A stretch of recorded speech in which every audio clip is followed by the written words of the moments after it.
नारायणं नमस्कृत्यं नरं चैव नरोत्तमं देवी सरस्वती व्यासं ततो जयमुदीरये।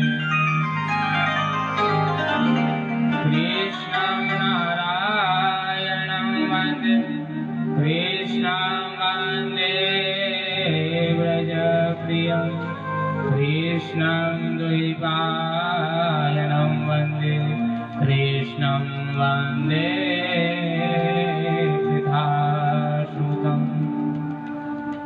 वसुदेवसुतं देवं कंसचाणूरमर्दनं देवकी परमानन्दं कृष्णं वन्दे जगद्गुरुं। वंशे विभूषितकरान् नवनीतान् पीताम्बराधरं फलाधरोष्टान् पूर्णेन्दुसुन्दरमुखादविन्दनेत्रान् कृष्णाति परं किमपि तत्महीं न जानामि। अतुलितवरधामं हेमशयनावदेवं धनुजवनकृशानं ज्ञानिनां मृगन्यं सकलगुणनिधानं वारिणामधीशं रघुपतिप्रियभक्तं वातिजातं नमामि। जय जय जय हनुमान गोसाई कृपा करो देवकी नाय। जय जय श्री राधारमण जय जय नवल किशोर जय गोपी चित्तचोर प्रभु जय जय माखन चोर। बोलिए वृंदावन बिहारी लाल की जय, हनुमान जी महाराज की जय, राधा रानी की जय, श्रीमद् भागवत महापुराण की जय। जय जय श्री राम। आइए मनवाणी को करने को कुछ प्रणाम संकीर्तन भागवत में प्रवेश करते हैं। मैं तो जपू सदा तेरा दयालु दयालु, मैं तो जपू सदा तेरा दयालु मैं तो जपू सदा तेरा दयालु दया करो, मैं तो जपू सदा तेरा दयालु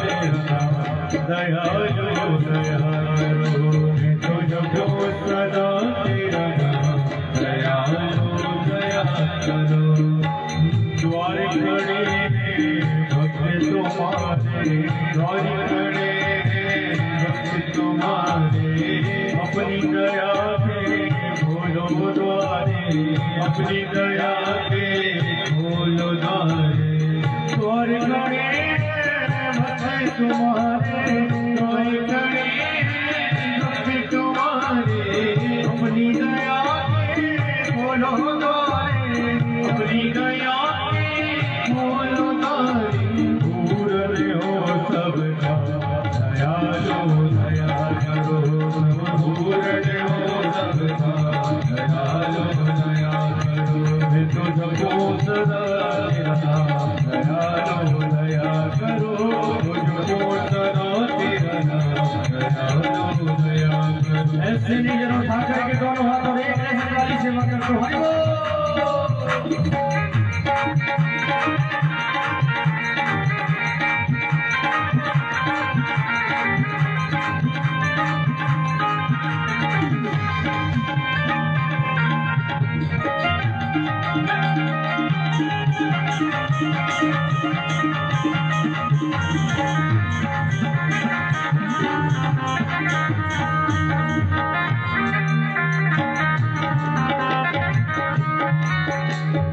भजन कीर्तन गाँव में तेरा, भजन कीर्तन गाँव में तेरा, नाम में जाऊँ मैं तेरा, नाम में जाऊँ मैं तेरा। भजन कीर्तन गाँव में तेरा, भजन कीर्तन गाँव में तेरा, नित्य नाम में जाऊँ मैं तेरा, नित्य नाम में जाऊँ मैं तेरा। कृष्ण कृष्ण दयालु दयालु, कृष्ण कृष्ण दयालु दयालु, मैं तुझको सदा तेरा दयालु दयालु, मैं तुझको सदा तेरा दयालु दयालु, मैं तुझको सदा तेरा दयालु दयालु, मैं तुझको सदा तेरा दयालु दयालु। गोविंदा गोपाला मेरो मुरली मनोहर नंद लाला, जय गोविंदा। ये जय गोविंदा गोपाला मेरो मुरली मनोहर नंद लाला, जय गोविंदा गोपाला मेरो मुरली मनोहर नंद लाला, मेरो मुरली मनोहर नंद लाला, ओ मेरो मुरली मनोहर नंद लाला, मेरो मुरली मनोहर नंद लाला, मेरो मुरली मनोहर नंद लाला। जय गोविंदा गोपाला मेरो मुरली मनोहर नंद लाला, जय गोविंदा गोपाला मेरो मुरली मनोहर नंद लाला, जय गोविंदा गोपाला मेरो मुरली मनोहर नंद लाला, गोविंदा गोपाला मेरो मुरली मनोहर नंद लाला, जय गोविंदा गोपाला मेरो मुरली मनोहर नंद लाला, जय गोविंदा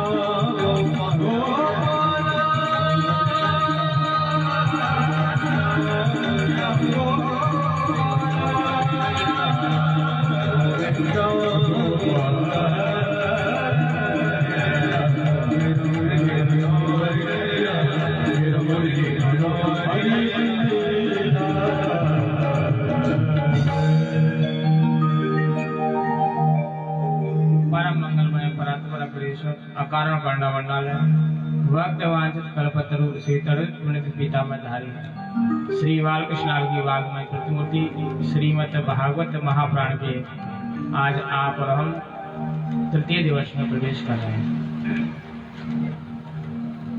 भाग्यो देन बहु जन्म समझते तत्संगम चलवते कुशो गिरामि।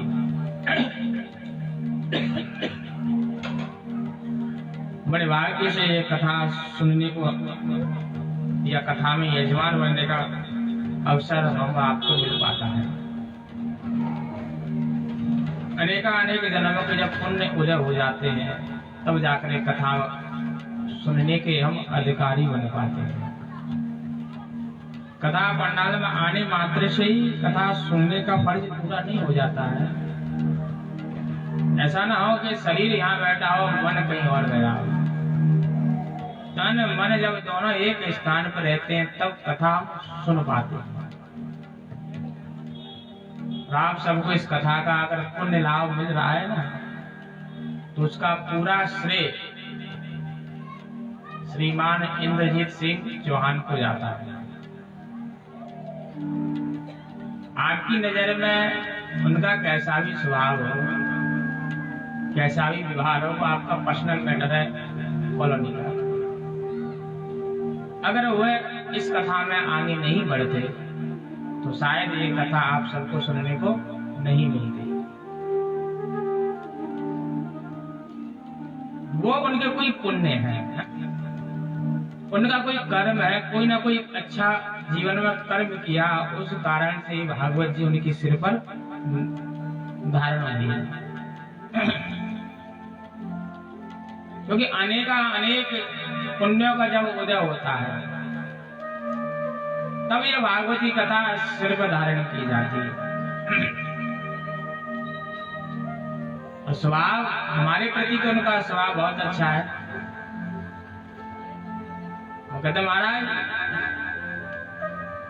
जो मांगो सो हम आपको भोजन में कराएंगे, आप झिझकना नहीं, आप मांगना उसके लिए। तो मैं कभी कभी विचार करता हूँ कि परमात्मा कब किसके माध्यम से कहाँ आ जाए। तो यहाँ कथा का कोई पहले से कोई आयोजन की चर्चा नहीं थी, नहीं तो कथा के लिए तो 4 महीने पहले निमंत्रण देने जाओ, कार्ड छपाओ, तब जाकर कहीं चर्चा हो, फिर कथावाचक आए तो कथावाचक के अलग नखरे, कथावाचक को कम समझना, उनके नखरे भी अलग होते हैं। उन्हें कितनी मौली दक्षिणा लेंगे तब जाकर कथा करेंगे। फिर उनको साधना, तुम्हारे 7 दिन उनको साधने में निकल जाएंगे, कथा तुम सुन ही नहीं पाओगे। इसकी व्यवस्था करना, बहन बेटी आ गई है, कोई रुष्ट हो गया उसे मनाना, कोई रह ना जाए उसके द्वार पर जाना। तो जब कथा कराता है ना, वो कथा सुन ही नहीं पाता है, उसका समय तो भाग दौड़ में निकल जाता है। तो मैं तो ठाकुर साहब, चौहान साहब को उनके भाग्य की सराहना करूंगा। उनके केवल अकेले भाग्य से ही पूरी कॉलोनी में कथा का प्रचार प्रसार हो गया। ये भक्तिमय वातावरण उन्हीं के कारण हो रहा है। बाकी आप सब भी इसमें लगे हुए, ऐसा नहीं कि आप कोई ना कोई जब भक्ति के पथ पर आगे चलता है ना, तो वही श्रेष्ठ बन जाता है।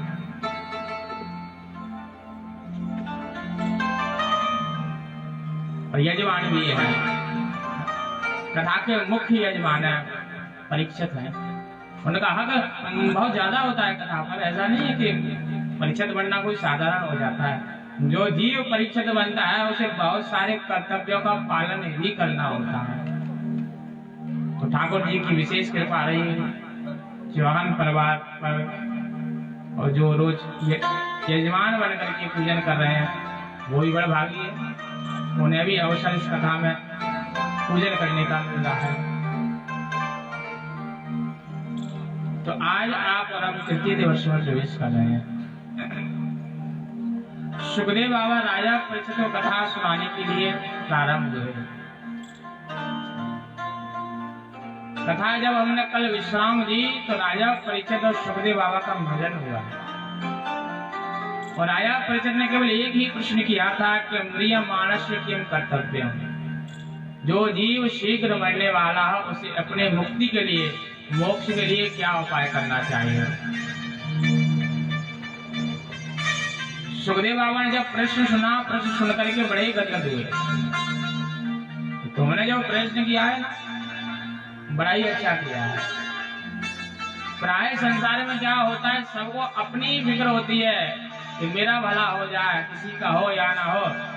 पर परीक्षित ने कहा जो जीव शीघ्र मरने वाला हो किसी कारण से, उसे मुक्ति के लिए क्या करना चाहिए, उसकी मृत्यु कैसे सुधर जाए। मरना तो सबको ही है, आज नहीं तो कल। सुखदेव बाबा बड़े ही प्रसन्न हुए। वरियानेशते प्रश्नः कृतो लोक हितो नृपः आत्मिक सम्मतः पुंसाम श्रोतव्यादिषु यः परः। अरे राजन, तुमने जो प्रश्न किया है ना वो बड़ा ही सुंदर है। और प्रश्न अपने लिए नहीं किया है, संसार के प्रत्येक जीव के लिए प्रश्न किया है। संसार का प्रत्येक जीव कभी ना कभी कोई ना कोई पाप तो कर ही जाता है, और कभी ना कभी किसी ना किसी को श्राप भी लग जाता है। आप ये ना सोचें कि आप वो महात्मा नहीं है जो श्राप दे। किसी की अगर बद्दुआ लग जाए तो वो भी श्राप ही समझो। अगर किसी ने आत्मा से आपकी ये कह दिया उसी से भी हमें बचना है। तो सुखदेव बाबा ने कहा, राजन जो प्रश्न किया है ना, अपने लिए नहीं किया, संसार के प्रत्येक जीव के लिए किया। सुखदेव बाबा कहते हैं कि राजन, सबसे पहले मृत्यु से जो अवैध चाहते हो तो माधव की शरण में आ जाओ, और माधव की शरण में आए बिना मृत्यु से कोई नहीं बचा सकता है। तो माधव की शरण में आने के लिए क्या करें? कृष्ण की शरण में आने के लिए क्या करें? सुखदेव बाबा ने कहा, श्रोतव्य है, पहले उनकी कथा को सुनो, सुनते ही रहो, जितना हो उतना सुनना सीख लो, और जो सुनना सीख लेता है वो बोलना भी सीख जाता है।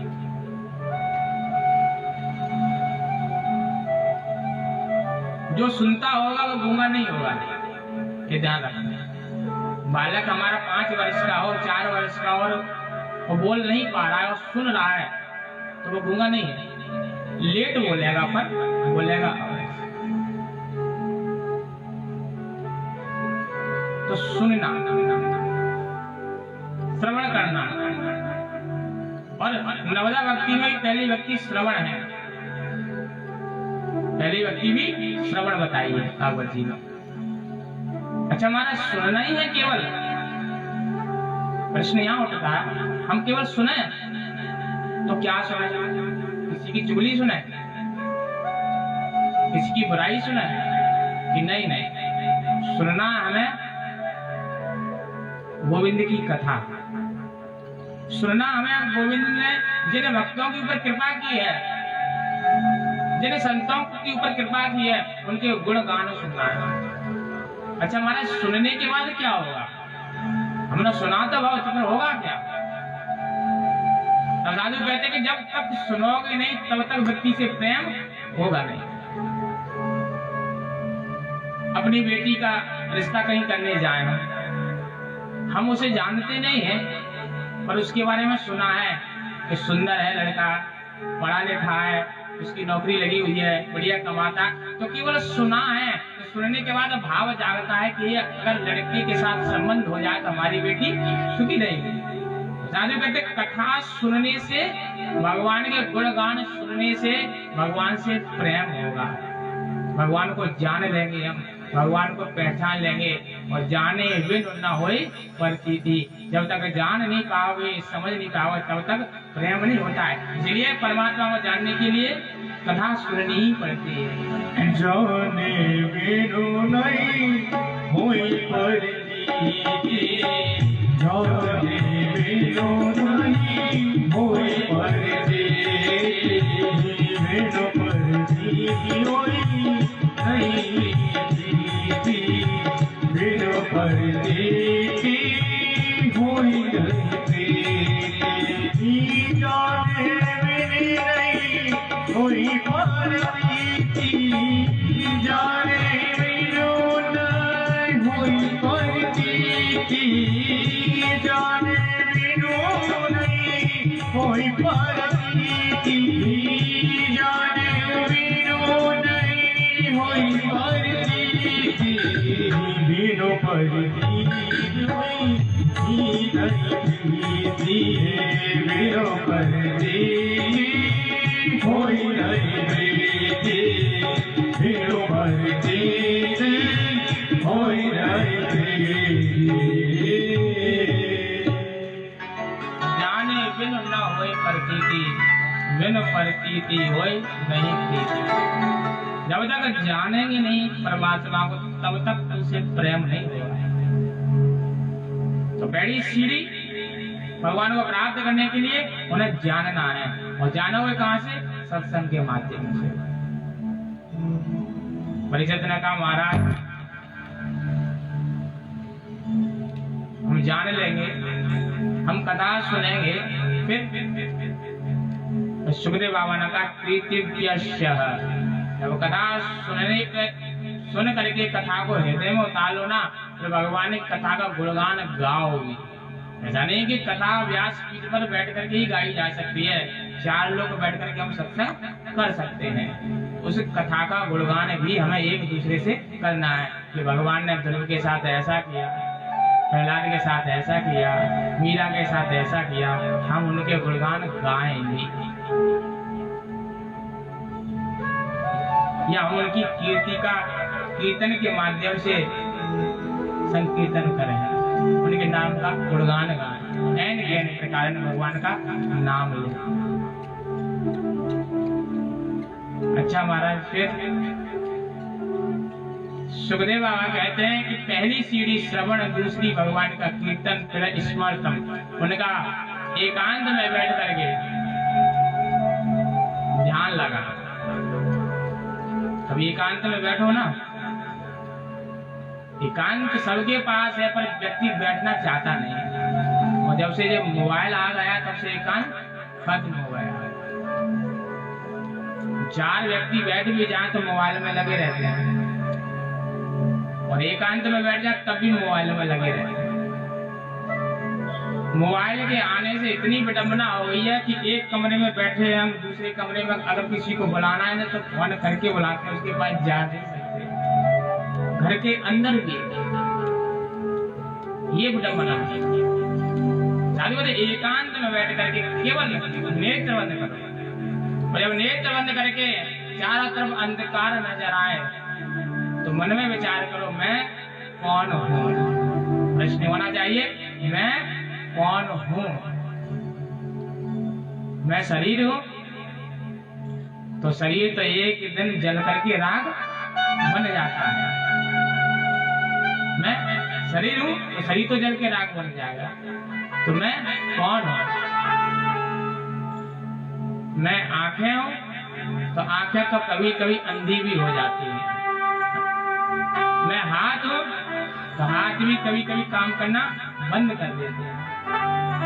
फिर मैं कौन हूँ? और जो जीव, जो मनुष्य एक बार एकाग्र होकर के मन में प्रश्न उठाने लग जाए कि मैं कौन हूँ, तब उसे अपने अंदर से एहसास होने लगेगा कि मैं परमात्मा का अंश हूँ, मैं उस ईश्वर का अंश हूँ। और जिस दिन जान लेगा कि मैं परमात्मा का अंश हूँ, उसकी तीसरी सीढ़ी भी सिद्ध हो जाएगी। आत्मदेव की कथा आप सबने सुनी। आत्मदेव कहीं बाहर जाकर के परमात्मा को प्रकट नहीं करता था, आत्मदेव अपने अंदर से ही परमात्मा को प्रकट करता था, क्योंकि आत्मदेव का अर्थ ही होता है जिसने अपनी आत्मा में देवत्व का दर्शन कर लिया है, वह आत्मदेव है। तो जिस का चिंतन किया जाए, स्मरण किया जाए, ध्यान किया जाए, और ध्यान के बाद अगर तुम्हारा मन एकाग्र होता है तो तुम्हारे अंदर से आवाज आएगी, तू ईश्वर का अंश है। हमें किसी को खोजना नहीं है, हमें अंदर से ही खोजबीन करनी है। परीक्षित ने कहा, वाह महाराज, फिर क्या करें?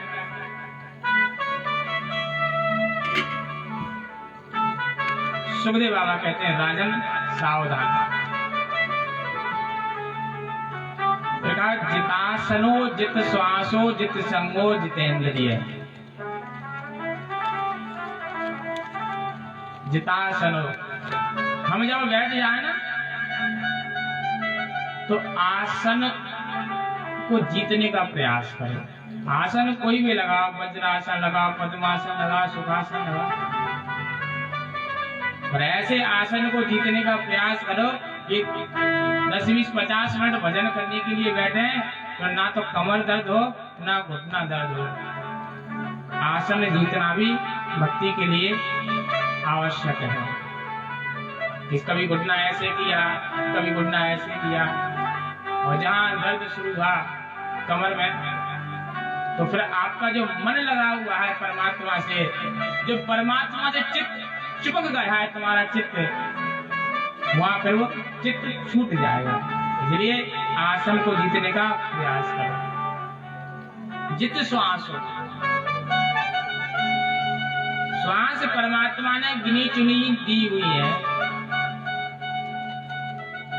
कई लोग तो ऐसे गुणना करके बैठते हैं, जबकि ये निषेध है कथा में। आप कैसे भी बैठ जाओ, लेट जाओ, एक बार चल जाएगा, पर ऐसे घुटने पर हाथ रख के जो बैठते हैं ना, वो निषेध बताया है। और कई बड़े बूढ़े असहाय नहीं बैठ पाते हैं, तो कुर्सी पर बैठ करके कथा सुने, लेट करके भी कथा सुन सकते हैं, कोई समस्या नहीं, पर ऐसे करके कथा नहीं सुननी चाहिए। तो जित श्वास हो, साधु कहते हैं कि हमारे जो श्वास है ना, वो गिनी चुनी है, उस श्वास को व्यर्थ न जाने दो। प्रत्येक श्वास पर हरि का भजन करने का प्रयास करना चाहिए। श्वास श्वास पर कृष्ण भज, वृथा श्वास जन खोए, ना जाने या श्वास की आवन होए ना होए। प्रत्येक श्वास को आखिरी मानो, परमात्मा ये मेरी श्वास तुझसे ही लगी हुई है, अपनी श्वास को ही माला बनाओ। और जो श्वास को माला बना करके भजन करता है, उसे फिर ना तुलसी की माला की आवश्यकता पड़ती है, ना रुद्राक्ष की माला की आवश्यकता पड़ती है, क्योंकि उसकी माला श्वास ही बन जाती है। कलयुग में हम भक्ति करना बड़ा ही आसान है, और भक्ति ना करें तो उसके लिए अनेक बहाने बने जाएं, पर भक्ति करना कलयुग में अति से अति सरल है।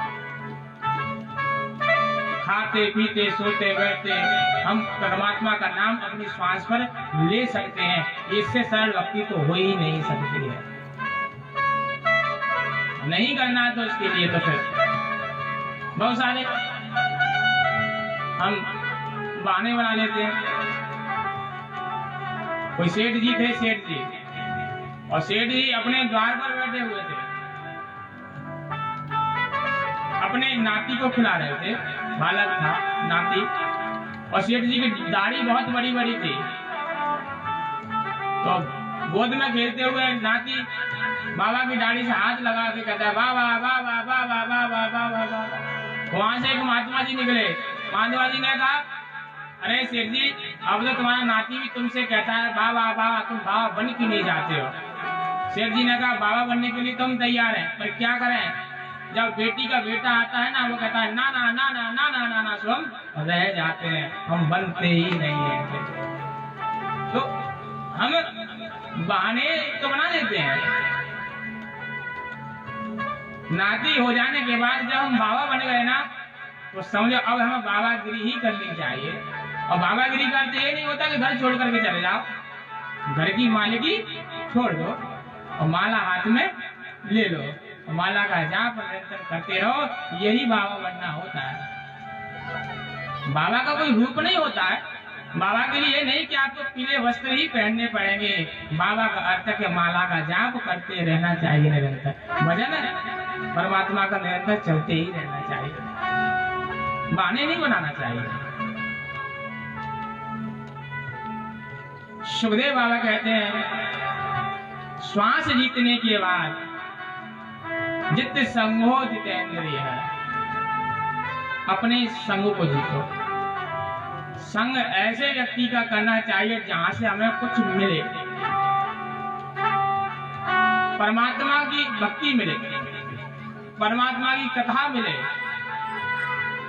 ऐसे व्यक्ति का संग करो, संतों का संग करो। जितेंद्रिय, अपनी इंद्रियों को जीतने का प्रयास करो।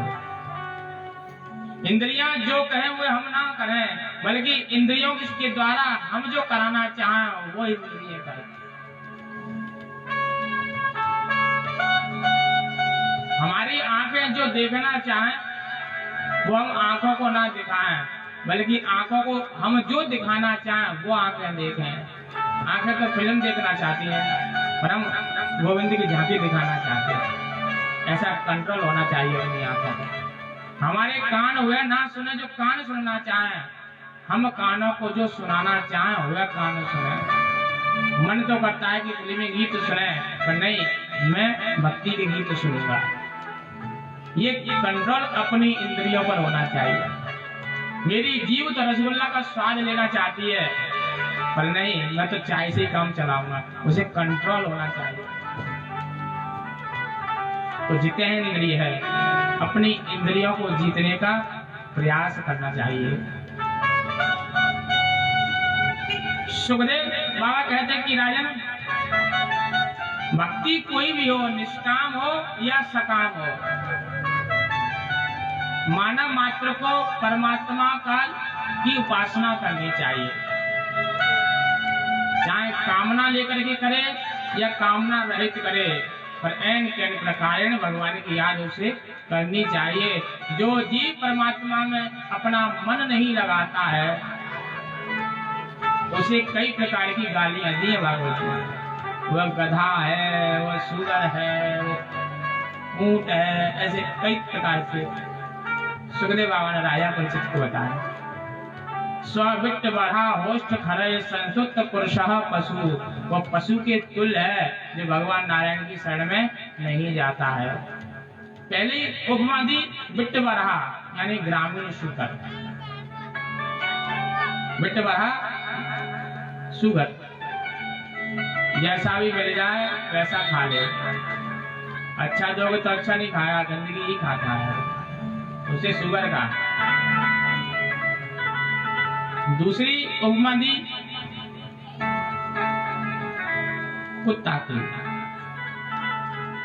दूम हिलाते हिलाते, जो एक बार भी उसे खिला दे उसके पीछे ही दौड़ता रहता है। उसे ये नहीं पता ये अच्छा खिलाएगा कि बुरा खिलाएगा, वो तो उसके पीछे कर चलता रहता है। ये अच्छा व्यक्ति है कि नहीं है, वो तो उसके पीछे ही चलना प्रारंभ कर देता है।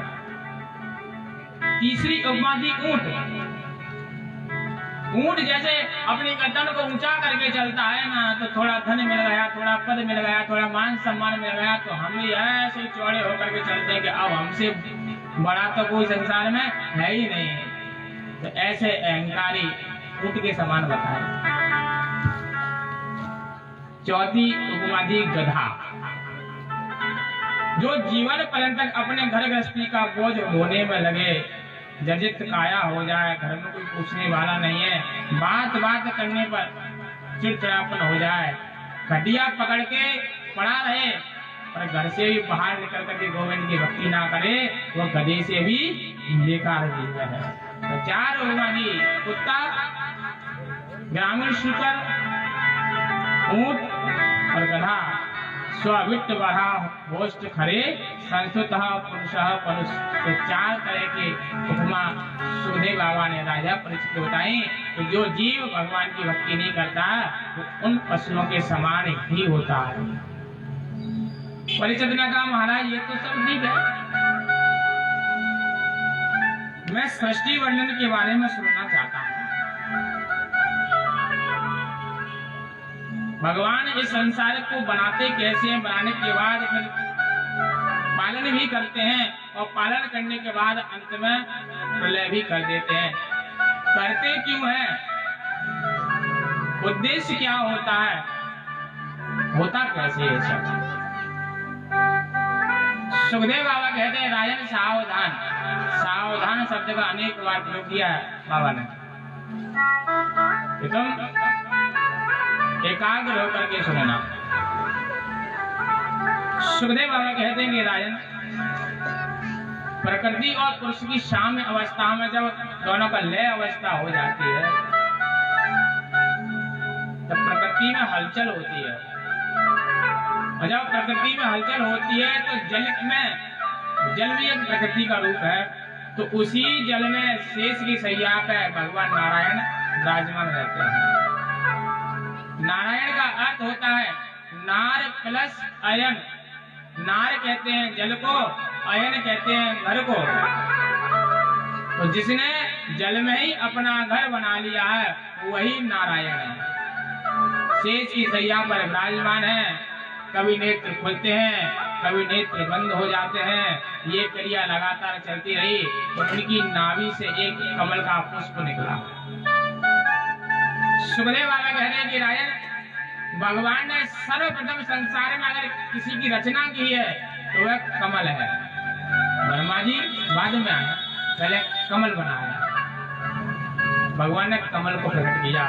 तो जितनी भी उपमा दी जाती है ना, भगवान को कमल से ही दी जाती है। राजीव लोचन, कमल के समान नेत्र है तुम्हारे। राजीव अर्थात कमल।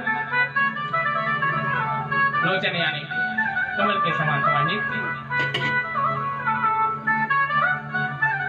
तो भगवान की उपमा कमल से देने का अर्थ इसलिए होता है कि भगवान ने सर्वप्रथम कमल को ही बनाया और कमल की पंखुड़ी खुली, चार मुखी ब्रह्मा जी प्रकट हो गए, चार चार खोपड़ी है, चारों दिशाओं में एक साथ देख सकते हैं, गर्दन घुमाने की आवश्यकता नहीं है।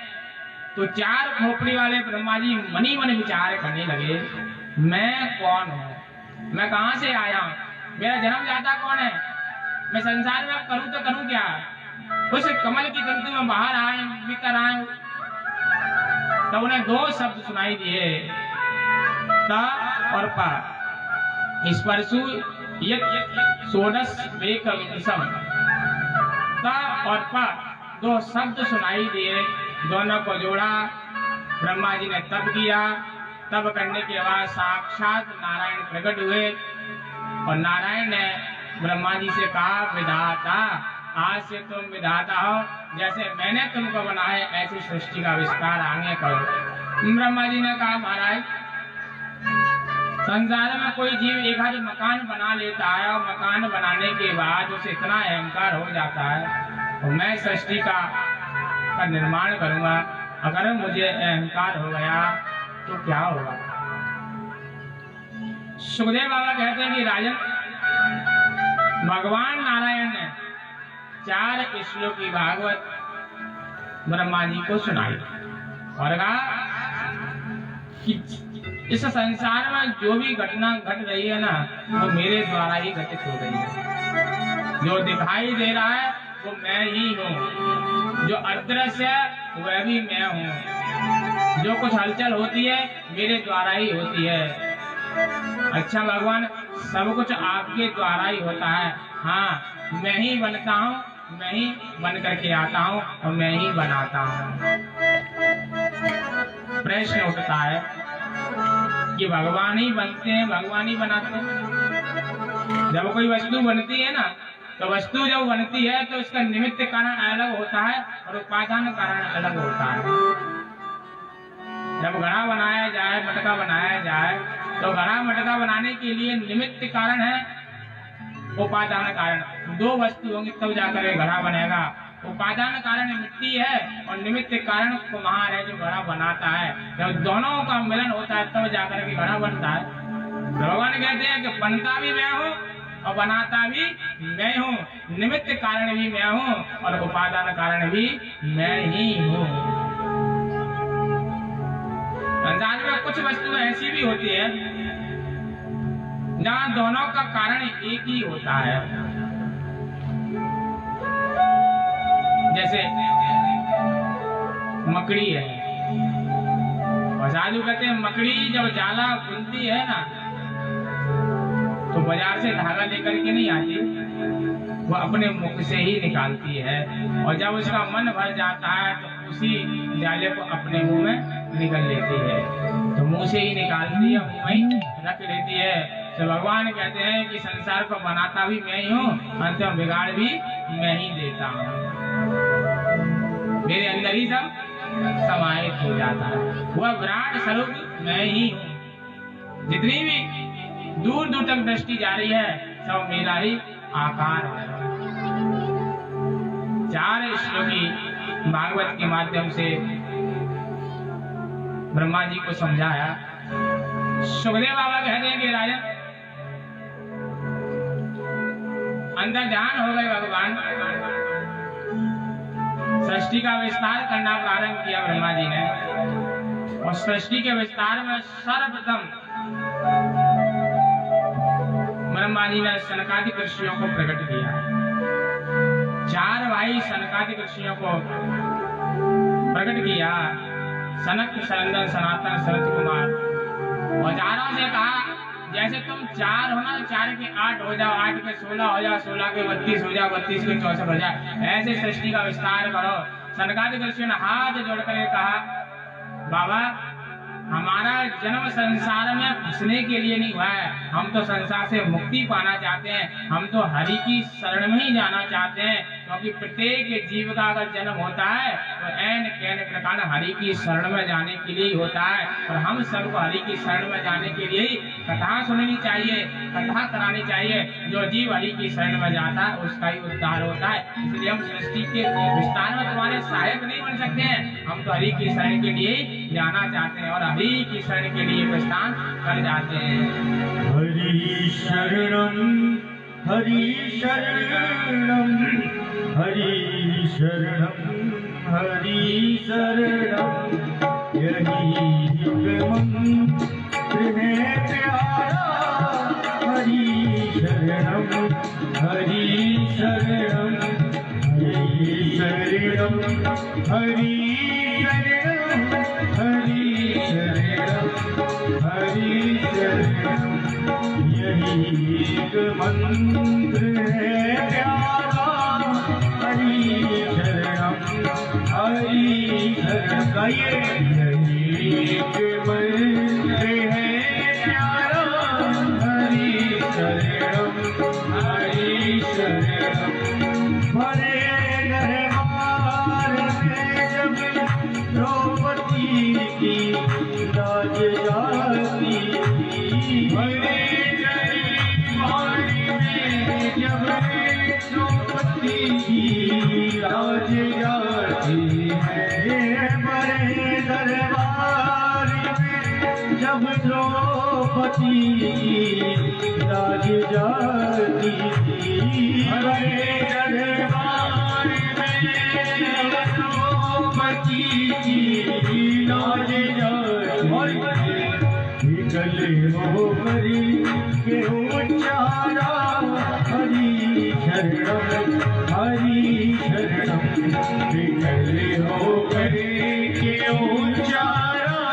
हरि शरणम हरि शरणम, यही एक मंत्र है प्यारा। हरि शरणम हरि शरणम हरि शरणम, यही एक मंत्र है प्यारा। हरि शरणम हरि शरणम।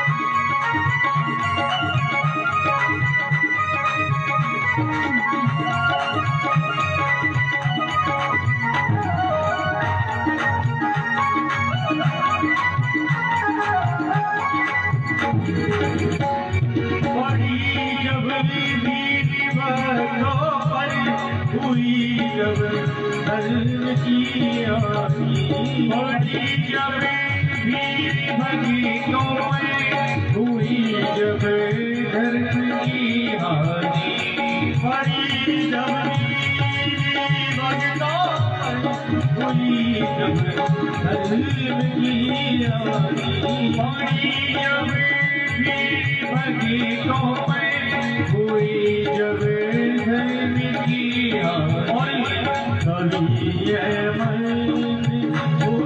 उच्चारा।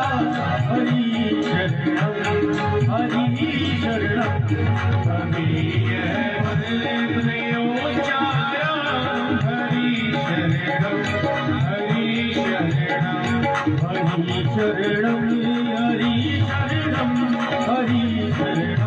हरि शरणम हरि शरणम हरि शरणम हरि शरणम हरि शरणम हरि शरणम हरि शरणम हरि शरणम हरि शरणम हरि शरणम हरि शरणम हरि शरणम हरि शरणम, यही एक मंत्र है प्यारा। हरि शरणम हरि शरणम, यही एक मंत्र है प्यारा। हरि शरणम यही एक मंत्र है प्यारा। हरि शरणम हरि शरणम, यही एक मंत्र है प्यारा। हरि शरणम हरि शरणम, यही एक मंत्र है प्यारा। हरि शरणम हरि शरणम, यही एक मंत्र है प्यारा। हरि शरणम हरि शरणम हरि शरणम हरि शरणम हरि शरणम हरि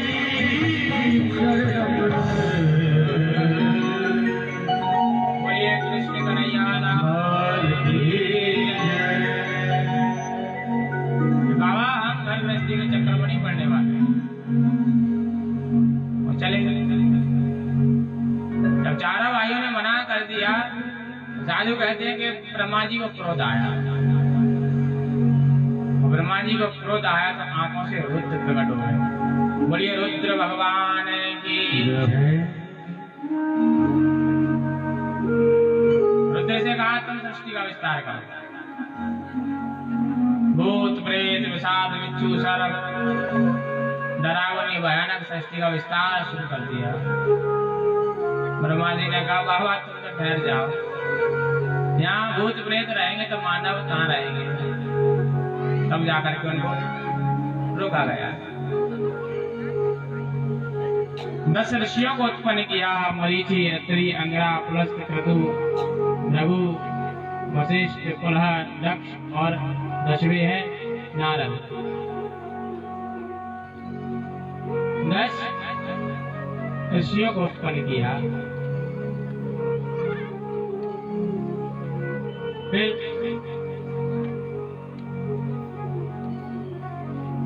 मानव सृष्टि की रचना में सर्वप्रथम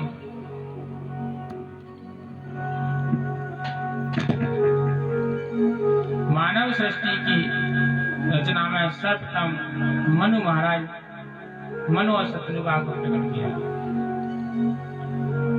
मनु महाराज के द्वारा ही संपूर्ण संसार में मानव सृष्टि का विस्तार हुआ।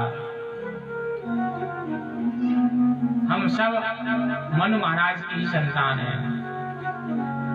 जो कहें कि हम मनु महाराज की संतान नहीं है तो फिर वो अपने हिसाब से विचार करे किसकी संतान है। अनादिकाल से अगर चिंतन किया जाए, अनादिकाल से अगर विचार किया जाए तो अंत में हम सब मनु महाराज की संतान ही निकलेंगे। ब्रह्मा जी ने कहा कि सृष्टि का विस्तार करो। कहाँ करें महाराज? मानव रहेंगे कहाँ? उनके लिए स्थान कहाँ है? चारों तरफ जल ही जल है। अच्छा, पृथ्वी कहाँ है? तो पृथ्वी के बारे में जो पता चला है कि हिरणाक्ष चुरा करके समुद्र में ले गया है। छींक हुई और छींक के द्वारा अंगूठे भर के 12 भगवान प्रकट हो जाते हैं। बोलिए 12 भगवान की जय। 12 भगवान हिरणाक्ष का वध करके पृथ्वी को अपनी धरा पर स्थापित कर देते हैं। मनु महाराज सृष्टि का विस्तार किया। 3 बेटी और 2 पुत्र हुए। देवहूति, प्रसूति और आकृति, ये 3 पुत्रियां हैं और 2 पुत्र हैं, प्रियव्रत और उत्तानपाद।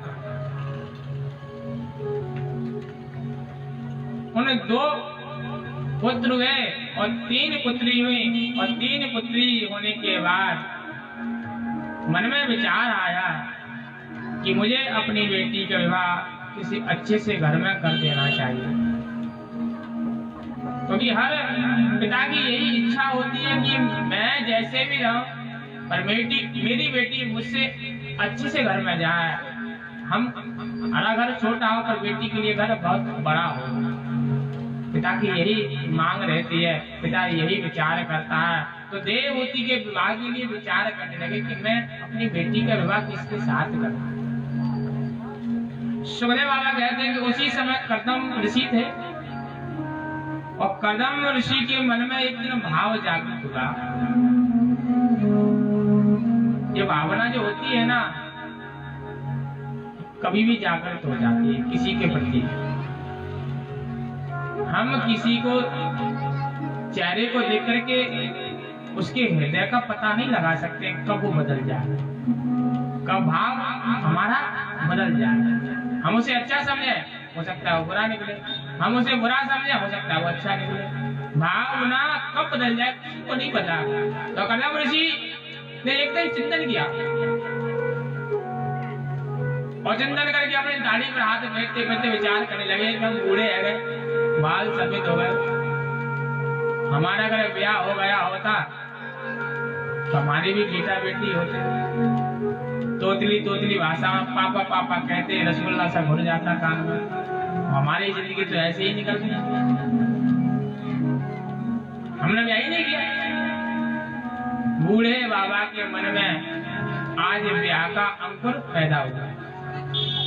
बुढ़ापा आ गया, लालसा आज ब्याह की प्रकट होती है।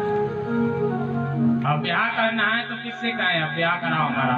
कोई बेटा अपने पिता से कह सकता कि मेरा ब्याह कराओ। पर भगवान को सृष्टि का विस्तार करना था, इसलिए अंकुर पैदा किया। अंकुर पैदा करना ही भगवान की एक माया है, भगवान की कृपा समझे कि जब तक अंकुर पैदा नहीं होगा माया का, प्रेम का, पति पत्नी के संबंध का, जब तक संतानें पैदा नहीं होगी तब तक ये संसार चलेगा कैसे। तो कहा हम भगवान नारायण को तप करते हैं, भगवान से कहेंगे हमारा ब्याह कराओ। तब किया और तप करने के बाद भगवान नारायण प्रकट भी हुए। और प्रकट होने के बाद जब कर्दम ऋषि के सामने आए, भगवान ने कहा मांगो, क्या मांगना चाहते हो। कर्दम ऋषि ने गर्दन झुका दी कि अपने बाप से कैसे कहेंगे ब्याह करा दो हमारा। भगवान ने हम सब जानते, तुमने हमारी तपस्या की हुई है, हमें सब पता है। अच्छा महाराज जब पता ही है तो फिर होने दो, जंगल में मंगल। तुम ब्याह करना चाहते हो? हाँ हम ब्याह तो करना चाहते हैं। पर कर्दम ऋषि ने कहा बाबा ब्याह करने का विचार तो हमने किया, पर जब आपके दर्शन किए तो अब विचार हमारा खत्म हो गया, हम ब्याह अब नहीं करेंगे। भगवान ने कहा जब तुम ब्याह नहीं करोगे तो सृष्टि का विस्तार कैसे होगा। अरे कर्दम तुम हमारे कहने से ब्याह कर लो, अगर तुम ब्याह कर लोगे ना तो मैं तुम्हारे यहाँ पुत्र बन करके आऊंगा। भगवान ने वचन दे दिया कि मैं तुम्हारे यहाँ ही पुत्र बन करके आऊंगा, तो मेरे कहने से बस ब्याह कर दो। कर्दम ऋषि ने कहा प्रभु जब आप ही पुत्र बन करके आएंगे तो ब्याह तो करना ही पड़ेगा। वहां भगवान नारायण मनु महाराज के यहाँ जाकर कहते हैं अपनी देवहूति का विवाह कर्दम ऋषि के साथ कर देना। कर्दम ऋषि को लेकर के मनु महाराज देवहूति को लेकर के मनु महाराज कर्दम ऋषि के पास आते हैं। ब्याह का प्रस्ताव रखा। कर्दम ऋषि ने कहा मैं ब्याह तो कर लूंगा पर मेरी एक शर्त है। हमारा शर्त भी है ब्याह के लिए, हाँ तो शर्त है मेरी। कर्दम ऋषि ने कहा देवहूति मैं ब्याह के लिए तैयार हूं, पर मेरी शर्त है कि एक संतान हो जाएगी, मैं घर गृहस्थी का त्याग कर दूंगा, मैं घर गृहस्थी में फिर नहीं रहूंगा। देवहूति ने कहा जैसी आपकी इच्छा मुझे मंजूर है, दोनों का विवाह संपन्न हो। सुखदेव बाबा कहते हैं कि राजन देवहूति उस समय के पहले महाराज है, मनु महाराज पहले राजा, उनकी बेटी है, अर्थात वो राजकुमारी है। राजघाट के 7 महलों में रहती है। महल से निकल करके बाबा की झोपड़ी में आ जाती है। और बाबा की झोपड़ी कोई ज्यादा बड़ी नहीं, 10 बाई 10 का कमरा तो बहुत बड़ा होता है, उससे भी छोटी वो झोपड़ी थी। और जब देवहूति पहली बार उस झोपड़ी में प्रवेश करती है, देख करके आश्चर्य पड़ जाती है। उस झोपड़ी में क्या है? उस झोपड़ी में शेर रहता है, उस झोपड़ी में हिरण रहता है, उस झोपड़ी में चूहा रहता है, उस झोपड़ी में बिल्ली रहती है, उस झोपड़ी में बिच्छू भी रहता है, उस झोपड़ी में सर्प भी रहता है। और उसी झोपड़ी में 2 बाई 2 के आसन पर कर्दम ऋषि माला लेकर के तप करते हैं। सारे हिंसक जीवों को जब उस कुटिया में देखा, उस झोपड़ी में देखा, आश्चर्य पड़ गई कि ना तो शेर हिरण को ही कुछ कहता है, ना बिल्ली चूहा को खाती है। मेरे पति की भक्ति में इतनी शक्ति है कि हिंसक प्राणी भी शांतिमय वातावरण से पेश आने लगे। भक्ति की शक्ति से हम अपने घर का परिवर्तन कर सकते हैं। घर में कितना भी कलेश हो, कितनी भी अशांति हो, अगर घर में भगवान के नाम का संकीर्तन निरंतर शाम के समय किया जाए तो घर की अशांति दूर हो जाती है। शाम के समय सर्दी है, जब सूर्य ढल गया हो, उस समय भगवान का नित्य कीर्तन करना चाहिए। घर में कोई ना करे तो पत्नी अकेली करे, पत्नी ना करे पति को करना चाहिए। अगर दोनों ही पति पत्नी साथ करते हैं तो इससे बढ़िया बात तो हो ही नहीं सकती है। अगर आपने 40 दिन तक भगवान के नाम का कीर्तन घर में करना प्रारंभ कर दिया तो घर की अशांति दूर हो जाएगी। भक्ति की शक्ति ही इतनी अच्छी है। कदम ऋषि ब्याह करके तो ले आए, समाधि में बैठ गए और समाधि लग गई। 36 वर्ष तक की समाधि उनकी लगी। 36 वर्ष के बाद जब उनके नेत्र खुले, सामने पत्नी को देखा, प्रश्न किया, देवी तुम कौन हो? भूल गए सब। देवती ने कहा, स्वामी जरा याद करो, कुछ वर्षों पहले हमारा तुम्हारा ब्याह भी हुआ था और तुमने हमें वचन दिया कि एक संतान हो जाएगी, संन्यास ले लेंगे। सुखदेव बाबा कहते हैं दोनों ही पति पत्नी सांसारिक जीवन में प्रवेश करते हैं और सांसारिक जीवन में जब प्रवेश किया तो सर्वप्रथम देवहूति और कदम ऋषि के यहाँ एक कन्या जन्म लेकर के आती है, एक पुत्री जन्म लेकर के आती है। बाबा ने उठाया कमंडल और चल दिए जंगल की ओर। देवती ने कहा, महाराज जाते कहाँ हैं आप? कदम ऋषि ने कहा, हमने पहले ही कहा था कि जब एक संतान हो जाएगी तो हम चले जाएंगे, हम नहीं रुकेंगे। देवती हाथ जोड़ कर कहती है, स्वामी बेटी तो पराया धन होती है, किसी दूसरे का घर जाकर के रोशन करेगी। जब तक एक पुत्र ना हो जाए तब तक तुम ना जाओ, एक पुत्र प्राप्ति हो जाए। कदम ऋषि को याद आया कि भगवान स्वयं मेरे यहाँ पुत्र बन करके आएंगे और रुक गए। दूसरी भी पुत्री हुई, तीसरी भी पुत्री हुई,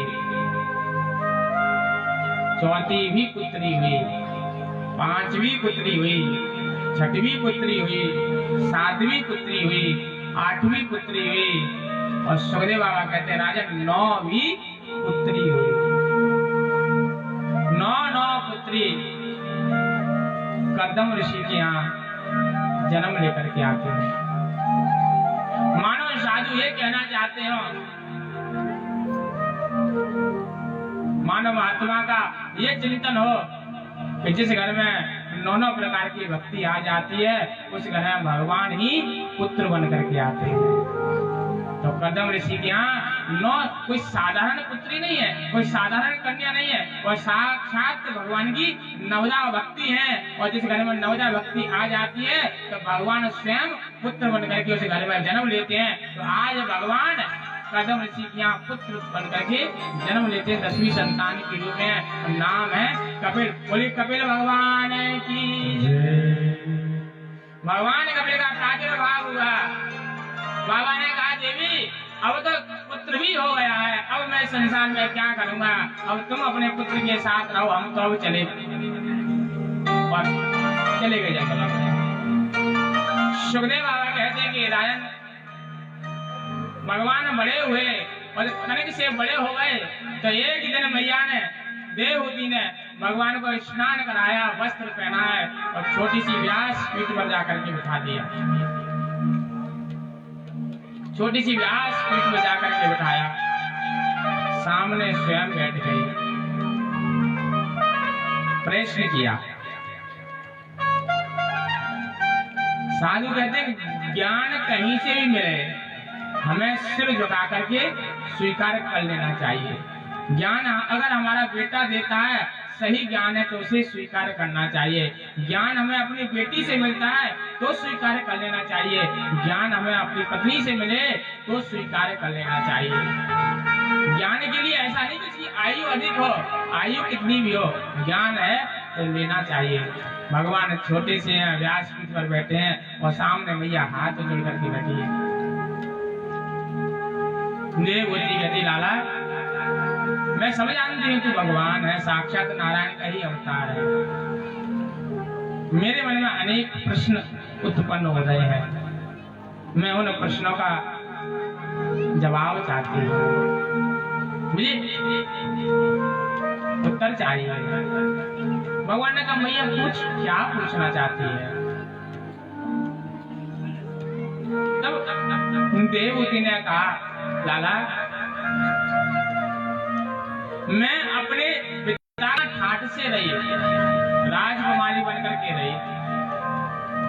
जब विवाह होकर के पति के पास आई तो पति भी भक्त हैं। भक्ति की शक्ति ऐसी कि मैंने जितने सुख अपने पिता के यहाँ प्राप्त नहीं किए उससे कई ज्यादा अपने पति के यहाँ सुख प्राप्त किया, पर मेरा मन शांत नहीं है, मेरे हृदय में अभी भी अशांति है, मेरे अंदर अनेक प्रश्न हैं। पहला प्रश्न तो यही है कि भगवान क्या है। कदम ऋषि की पत्नी पूछ रही कि भगवान क्या है। और बेटा मोक्ष किसका होता है, मुक्ति किसकी होती है? कि शरीर की होती है, मन की होती है कि आत्मा की होती है? हमारा बंधन किससे है, हम किससे जुड़े हुए हैं? शरीर का बंधन होता है कि आत्मा का बंधन होता है कि मन का बंधन होता है? बंधन किसका है? माया किसको पकड़ के रखती है? शरीर को पकड़ के रखती है क्या माया? अनेक प्रश्न किए। साधु कहते हैं ज्ञान अगर प्राप्त करना है तो गुरु बनाना चाहिए, और गुरु भी अनेक प्रकार के होते हैं। ऐसा नहीं कि हम एक ही गुरु पर डिपेंड रहें, गुरु भी ज्ञान देने के लिए अनेक प्रकार के होते हैं। प्राइमरी में कोई और टीचर मिल गया तो अलग गुरु बन गया शिक्षा के लिए, मिडिल क्लास में कोई और मिल गया, हायर सेकेंडरी में कोई और मिल गया, तो शिक्षा गुरु अनेक बना सकते हैं। दत्तात्रेय ने 24 गुरु बनाए शिक्षा के लिए, तो हम भी शिक्षा प्राप्त करने के लिए अनेक गुरु की शरण में जाकर के अपने अज्ञान को दूर करने के लिए उनकी शरण पकड़ सकते हैं, उन्हें गुरु बना सकते हैं। तो शिक्षा गुरु बदल सकते हैं। पुरोहित गुरु होता है, और पुरोहित गुरु जो घर में हमारे यहाँ पूजा पाठ कराने के लिए आता है, नामकरण करता है, विवाह संस्कार कराता है, तो वो पुरोहित गुरु होता है। और साधु कहते हैं पुरोहित गुरु भी बदला जा सकता है, अगर वो ठीक से पूजा पाठ नहीं कराता है तो उसे हम बदल सकते हैं, कोई दोष नहीं। और तीसरा होता है दीक्षा गुरु, जो कान में मंत्र देता है, और एक बार जो दीक्षा ले ली, एक बार गुरु मंत्र ले लिया तो फिर उसे हम बदल नहीं सकते हैं। पानी पियो छान के, गुरु बनाओ जान के। ऐसा गुरु ना बनाओ कि तुमको ही फिर बर्बाद कर दे, और ऐसा चेला भी नहीं बनाना चाहिए कि फिर तुमको ही सिर पर उठा करके ले चले। दोनों का ही फर्ज बनता है, गुरु का भी फर्ज है कि चेला को ठोक पीट ले, बनने लायक है कि नहीं है, और चेला का भी फर्ज है कि गुरु बनने लायक है कि नहीं है। बिना गुरु की शरणागति नहीं होती है, गुरु से ही प्रभु के स्वरूप का ज्ञान होता है, क्योंकि गुरु की शरण में जाने से अनेक तीर्थों का पुण्य हमें प्राप्त हो जाता है। हम किसी तीर्थ में जाएं या ना जाएं, पहुंच पाए या ना पहुंच पाए, गुरु की शरण में साष्टांग प्रणाम कर दिया तो सारे तीर्थों का पुण्य गुरु के चरणों में ही मिल जाता है। गुरु से बढ़कर संसार में चलता फिरता देवता कोई होता ही नहीं है, गुरु के अंदर ही अनेक देवताओं का वास होता है। तो गुरु प्रत्येक व्यक्ति को बनाना चाहिए, दीक्षा तो प्रत्येक व्यक्ति को लेनी चाहिए। और साधु कहते हैं जो दीक्षा नहीं लेते हैं वो कितना भी दान पुण्य करें लगता नहीं है। ये ब्राह्मण बताते हैं, ये शास्त्र बताते हैं, दान किया और लगा नहीं तो इसका अर्थ है आप गुरु दीक्षा ली नहीं, गुरु मंत्र लिया नहीं। तो गुरु मंत्र के अंदर जितनी शक्ति है उतनी गुरु के अंदर होती है, और गुरु का स्मरण, गुरु की ध्यान लगाने मात्र से ही तीनों देवताओं का ध्यान अपने आप ही लग जाता है। बोलिए कृष्ण कन्हैया लाल की जय। सारे तीर्थ धाम आपके चरणों में, चरणों में। सारे तीर्थ धाम आपके चरणों में, चरणों में। हे गुरुदेव प्रणाम आपके चरणों में, चरणों में।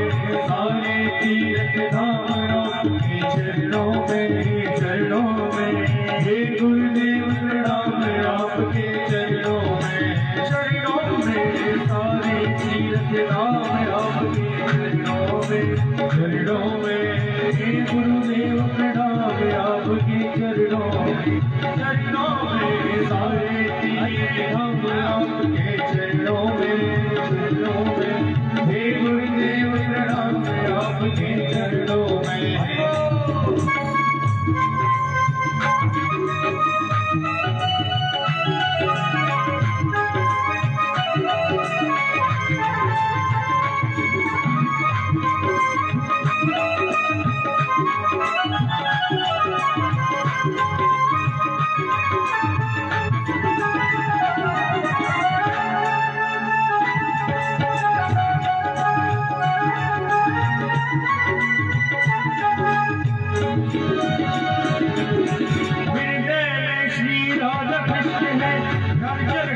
जाता है धन चरणों में, जाता है धन चरणों में, जाता है धन चरणों में, जाता है। हृदय में माँ गौरी लक्ष्मी कंठ शारदा माता है, कंठ शारदा माता है, कंठ शारदा माता है, कंठ शारदा माता है। जो भी मुझसे वचन कहे वचन सिद्ध हो जाता है, वो वचन सिद्ध हो जाता है, वो वचन सिद्ध हो जाता है। हे गुरु ब्रह्मा हे गुरु विष्णु, हे गुरु ब्रह्मा हे गुरु विष्णु। शंकर भगवान आपके चरणों में, चरणों में। हे गुरुदेव प्रणाम आपके चरणों में, चरणों में। सारे तीर्थ धाम आपके चरणों में, चरणों में। हे गुरुदेव प्रणाम आपके चरणों में।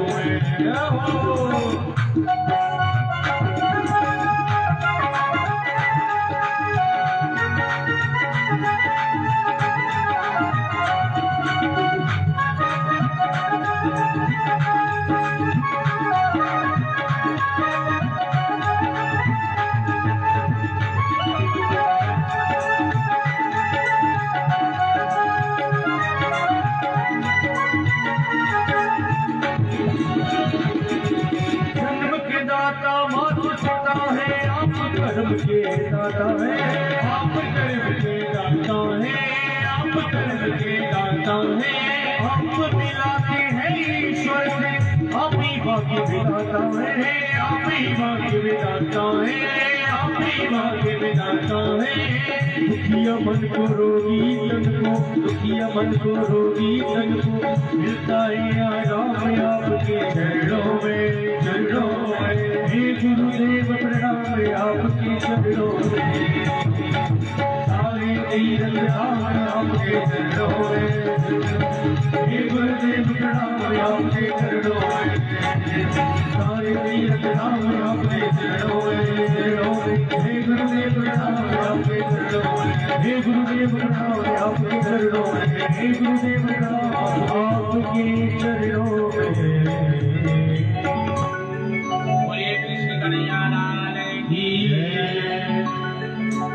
पंडित जी कुछ बोलना चाहते हैं, आप सुने, फिर कथा में आगे बढ़ते हैं। बोलो बाबे हरिलाल की जय।